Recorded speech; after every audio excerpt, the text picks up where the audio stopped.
Ating hinahanap ngayon ay ang kamay ng Pangulo. No? Hinahanap natin kung ang kamay po ba ng ating Pangulo ay nakasawsaw o may kinalaman dito sa lahat ng samut-saring corruption issues na ating pinag-uusapan.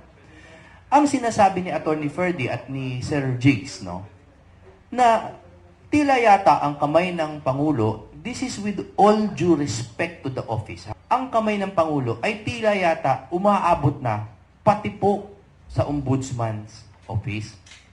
Very briefly lang, just to give you a concrete example of how much the Office of the Ombudsman matters. Noong panahon ni Conchita Carpio Morales, dinimanda namin si Noynoy Aquino for 44 counts of reckless imprudence resulting to homicide for the death of the 44 SAF troopers in Mama Sapano. Ang ebidensya namin, dalawa.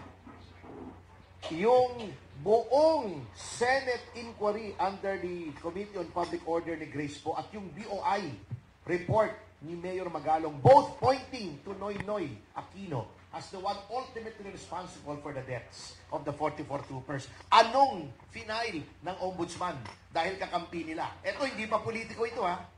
Graft at saka usurpation. Graft at usurpation for the death of 44 Filipinos. Ito, under Martires, Duterte appointee. Dinimanda namin ang cabinet member ni Duterte. Cabinet. Secretary Ramon Lopez for the tax evasion ng Yanday. Anong ginawa? Final. Dinimanda namin isa pang cabinet ni Duterte, si Vince Dizon. Anong ginawa? Final. Mga kabinete yan nag-appoint sa kanya, ha? O, nagdemanda kami ng graft against Juanson. Juanson is pro-Duterte, anti-BBM, outspoken. Final!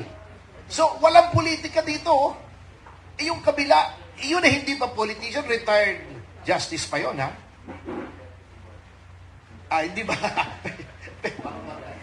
Okay. Anyway, pero pro-Sara na siya. Pro-Sara. Oh. Dapat yun, hindi niya pinailan si Juanson kasi pro-Sara Duterte.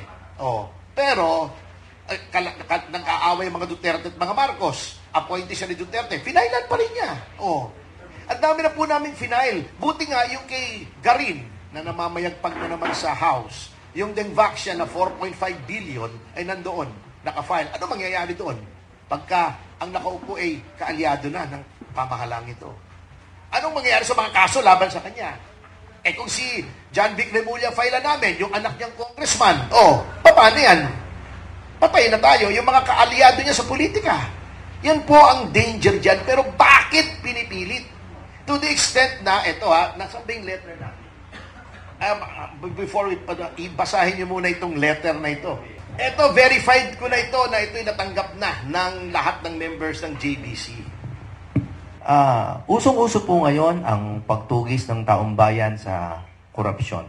Napakaganda po ng movement na nangyayari na yan. Ngunit, kung mapapansin po ninyo sa mga rally, at ito po ay sana pakinggan ng ating mga tagapakinig, divided po yung mga nagrarally, Meron po na binabanggit ang pangalan ng ating Pangulo at merong hindi. Okay? At yan po ay para sa aking kaduda-duda. Ang pagtumbok po natin sa korupsyon, hindi naman po personal laban sa Pangulo o sa mga tao na yan, kundi para sa ating bayan. Ang ating hinahanap ngayon ay ang kamay ng Pangulo. No? Hinahanap natin kung ang kamay po ba ng ating Pangulo ay nakasawsaw o may kinalaman dito sa lahat ng samut-saring corruption issues na ating pinag-uusapan. Ang sinasabi ni Atty. Ferdy at ni Sir Jigs, na tila yata ang kamay ng Pangulo, this is with all due respect to the office. Ang kamay ng Pangulo ay tila yata umaabot na pati po sa Ombudsman's Office. At yan po ay isa pong malaki at delikadong issue na kinaharap natin. Madali po tayo mag-fixate sa flood control dahil kitang-kita natin ang epekto.